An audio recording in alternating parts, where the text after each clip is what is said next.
આજે આપણે જાણીશું ગુરુ દત્તાત્રેયનો ઇતિહાસ, જે ગિરનારની ટોચ ઉપર બિરાજમાન છે.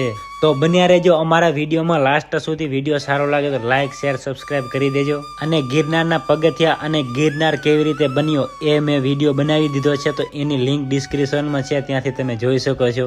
તો ચાલો મિત્રો જાણીએ આપણે ગુરુ દત્તાત્રેયનો ઇતિહાસ. તો ચાલો વિડીયોની શરૂઆત કરીએ.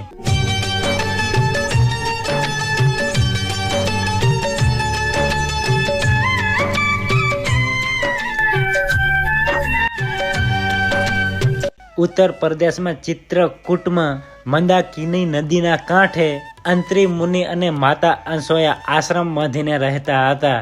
સતી અનસોયાની પતિ ભક્તિ એટલી પ્રખ્યાત કે દરેક જગ્યાએ સતી અનસોયાની પ્રશંસા થાય, અને સતી અનસોયા જેવી પતિ ભક્તિ કોઈની નહીં. પતિ પારાયણ સ્ત્રી પતિનું કહ્યું કરે અને પતિને જમ્યા પછી જમે.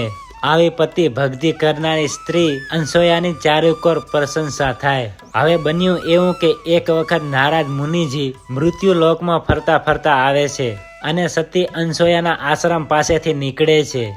અને નારાજજી જોવે છે કે વૈકુંઠની સ્ત્રી પણ આ સ્ત્રીને પહોંચી નથી શકતી. અનસોયાની ભક્તિ એમને બહુ ગમી અને દરેક જગ્યાએથી આ સંતીની પ્રશંસા સાંભળીને અને પછી નારાજજી વૈકુંઠમાં ગયા. અને વૈકુંઠમાં ભરમાણીજી, લક્ષ્મીજી અને પાર્વતી બેઠા છે. અને નારાયણ નારાયણ કરતા નારાજજી આ દેવીઓ પાસે આવ્યા અને હસતા મુખે ત્રણેય દેવીઓને નમસ્કાર કરે છે. ત્યારે લક્ષ્મીજી પૂછે છે કે નારાજજી આટલા મંડ મંડ કેમ હસો છો? ત્યારે નારાજજી કહે છે કે માતા, હું મૃત્યુ લોકમાં ગયો હતો અને સંતી અનસોયાની પતિ ભક્તિ અને સતીપડું જોઈને હું તો જોતો જ રહી ગયો. સતી અનસોયાની પતિ ભક્તિના વખાણ ચારી કોર થાય છે. ત્યારે નારાજજી ત્રણેય દેવીઓને કહે છે કે માં, ખરેખર એ સ્ત્રી તમારાથી પણ વિશેષ ગણાય. અને આવા શબ્દો સાંભળીને ત્રણેય દેવીઓને ખોટું લાગ્યું અને એમને એમ થયું કે તો અનસોયાની સતીપણું જોવું જ પડશે અને તેની ભક્તિનો ભંગ કરવો જ પડશે. અને આવું વિચારીને ત્રણેય દેવીઓ ચર્ચા કરે છે. અને ત્યાં બ્રહ્મા, વિષ્ણુ અને મહેશ ત્રણેય દેવો આવી પહોંચ્યા. ત્યારે સતી પાર્વતીજી બોલ્યા કે હે નાથ, તમે સાંભળો, તમારે એક અમારું કામ કરવાનું છે. એટલે ભોળાનાથ બોલ્યા, કહો ને સતી, મારે શું કરવાનું છે? પછી તો ત્રણેય દેવીઓ પોતપોતાના પતિને કહેવા લાગી કે તમે મૃત્યુ લોકમાં જાઓ અને સતી અનસોયાનો પતિવ્રતા ધર્મ ભંગ કરાવો. મારે જોવું છે કે એ પતિવ્રતા ધર્મ ભંગ કરે છે કે નહીં. ખરેખર શું સાચે જ એ સતી છે? તેનું પારખું અમારે લેવું છે. પોતાની પત્નીઓનો આવો આગ્રહ જોઈ અને બ્રહ્મા, વિષ્ણુ અને મહેશ ત્રણે નક્કી કરે છે કે ચાલો ત્યારે જોઈએ કે આ સતી અનસોયા કેવી સતી છે. અને આવું વિચારીને ત્રણેય દેવો સાધુઓનો વેશ ધારણ કરીને સતી અનસોયા પાસે આવે છે. અને જ્યારે આ ત્રણેય સાધુઓનો વેશ ધરીને આવ્યા ત્યારે અત્રિ ઋષિ આશ્રમમાં ના હતા અને સંતી અનસોયા એકલા જ હતા. એટલે ભિક્ષામ દેહી કહીને ત્રણેય સાધુ ઊભા રહ્યા. ત્યારે સતી અનસોયા વનફળનો થાળ ભરીને ભિક્ષામ આપવા આવે છે. એટલે આ ત્રણેય સાધુ બોલ્યા કે અમારે વનફળ નથી ખાવા, અમારે તો જે તમે રસોઈ કરો ને તેને પાટે બેસીને જમવું છે. ત્યારે સંતી અનસોયા કહે છે કે કાંઈ વાંધો નહીં, આવો બેસો, હું હમણાં જ રસોઈ બનાવી દઉં છું અને તમને જમાડું છું. અને સંતી અનસોયાએ રસોઈ બનાવીને થાળ પીરસીને આ ત્રણેય સાધુઓને જમવા બેસાડ્યા. અને જેવા અનસોયા પીરસવા માટે આવે છે એટલે આ ત્રણેય સાધુઓ એમ કહે છે કે અમારે એમ નથી જમવું. ત્યારે માં અનસોયા કહે છે કે તો તમારે કેમ જમવું છે?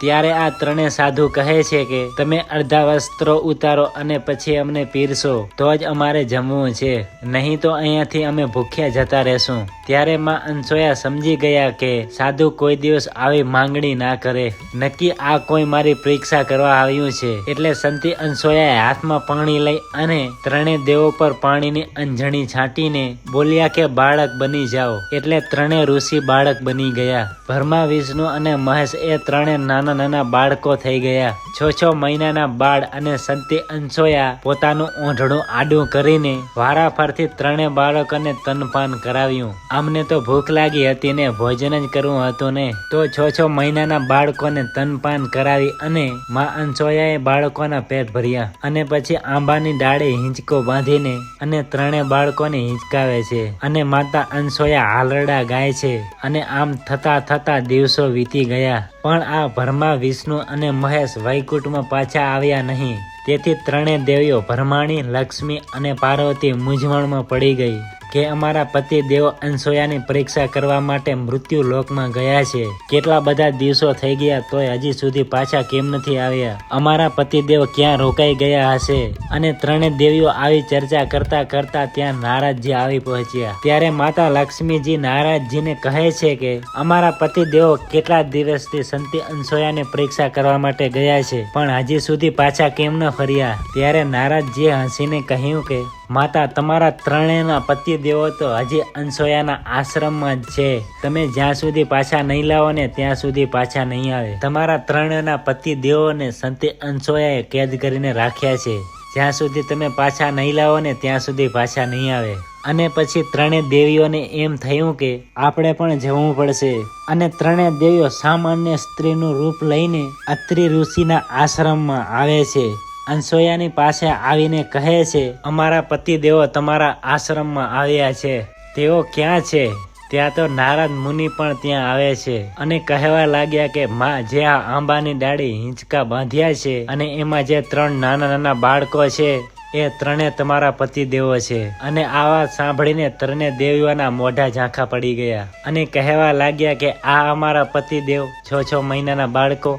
ત્યારે માં અનસોયા હસીને કહે છે કે હા, આજ તમારા પતિદેવો છે અને હું તમને પણ ઓળખું છું અને તમે તમારા પતિદેવોને લેવા આવ્યા છો. આ 6 મહિનાના બાળકો એ જ તમારા પતિદેવો છે. એમને ભૂખ લાગી હતી અને ભોજન કરવું હતું અને એ પણ અડધા વસ્ત્રે. તો મેં એમને બાળક બનાવ્યા અને તનપાન કરાવ્યું. એટલે મારું કોઈ વ્રત તૂટ્યું નહીં અને મારું સતીપણું પણ તૂટ્યું નહીં. ત્યારે 3 દેવીઓ કળગળીને કહેવા લાગી કે હવે અમને અમારા પતિ દેવો સોંપી દો. એટલે અનસોયામાં બોલ્યા, આ રહ્યા હિંચકામાં હિંચે છે, તમે તમારા પોતપોતાના પતિને ઓળખીને લઈ જાઓ. ત્યારે 3 દેવીઓ મૂંઝાવા લાગી કે આ 6 મહિનાના બાળકોને કેવી રીતે ઓળખવા, અને કહે છે કે હવે આમાં શું કરવું? ત્યારે નારદ મુનિ બોલે છે કે તમારા પતિદેવોને સ્નાનપાન કરાવ્યું એટલે અનસોયામાં તમારા પતિદેવોના માતા થયા અને તમારા સાસુ થયા.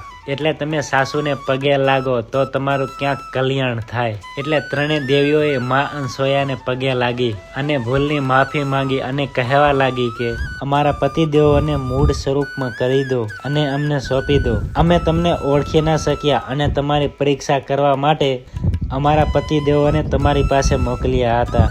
અમારી ભૂલ બદલ ક્ષમા કરો.